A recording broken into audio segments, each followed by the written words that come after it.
When you think of the staggering symbols that the Indians produced, I mean, the dancing Shiva, for example, we've never produced anything as comprehensive as this. The dancing Shiva, those little bronze statues, it is the Shiva with 4 arms dancing with 1 foot raised. And, well, I mean, I'll go into the details, they're really quite extraordinary. It's, the figure stands within a great circle, a sort of halo, which has flames going out, I mean, the symbols of flames. And this is the circle of mass, energy, space, time. I mean, this is the material world, the great world of the all-embracing material world with its flames. Within this, Shiva dances. He's called Nataraja, the lord of the dance. And he dances, he's everywhere in the universe. I mean, this is his dance. The manifestation of the world is called his lila, his play. It's, I mean, he sends his rain upon the just and the unjust, and he's beyond good and evil, of course. It's all an immense manifestation of play. He has this long hair, which is the hair of the yogin, contemplative, and it streams out to the limits of the universe, you see. Therefore, this sort of yogic knowledge of this contemplation includes everything. He has 4 arms. In the upper right arm, he holds a little drum, which is the drum which summons things into creation. You beat upon this drum and things come into existence. In his left arm, he holds a fire, which is what destroys everything. He both creates and destroys. His lower right hand is held up in this attitude, which means, be not afraid, in spite of everything, it is all right. The other hand points down at his feet, and 1 foot is planted squarely on the back of a repulsive dwarf, this infinitely powerful dwarf called Muyalaka, I think his name is, who is the ego. And he has to break the back of the ego, you see. What he's really pointing at is the other foot, which is raised. And this means this foot is raised against gravitation and is the symbol of spiritual contemplation.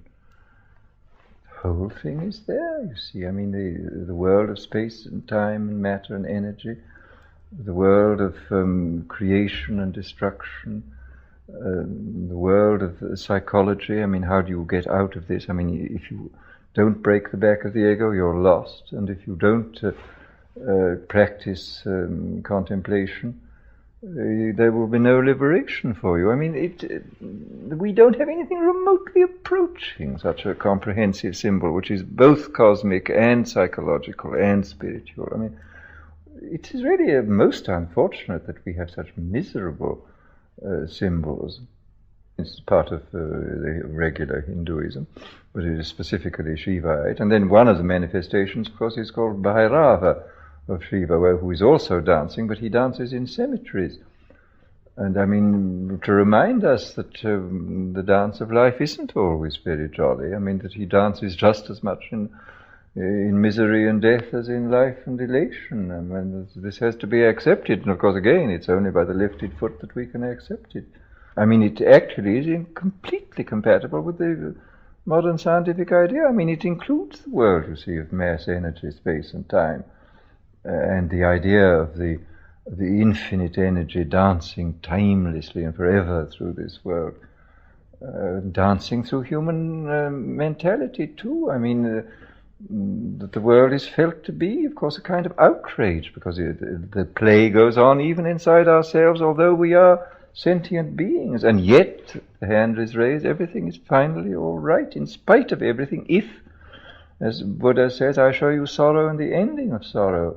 The ending of sorrow is putting your foot on the back of the dwarf and raising the other foot in against gravity into the state of contemplation. I mean, the whole thing is there, stated in this single, extremely elegant. I mean, these Shiva images from the south of India are very, very elegant. They're most beautiful pieces of sculpture, the best of them. But it's a shame we don't have any good symbols like this to remind us of who we are and of what we can do about it, if anything. No, we're very, very poor in it. I mean, we have some of the Christian symbols which are not really satisfactory. I mean, the symbol of the cross is fairly good, but it doesn't take into account the sort of cosmic side of life. I mean, it doesn't take into account mass, energy, space, and time, which is essential.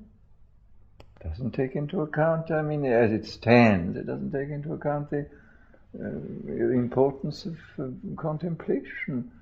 No, it's. I mean, there are other symbols, of course, within Christianity which do, but a single comprehensive symbol like the Shiva symbol we do not have, and it's very unfortunate. This whole business of the organized manipulation of symbols is. I mean, the human mind is a symbolific instrument. I mean, it exists to manufacture symbols, to turn immediate experience into symbols for the purpose of managing it in a fairly convenient way.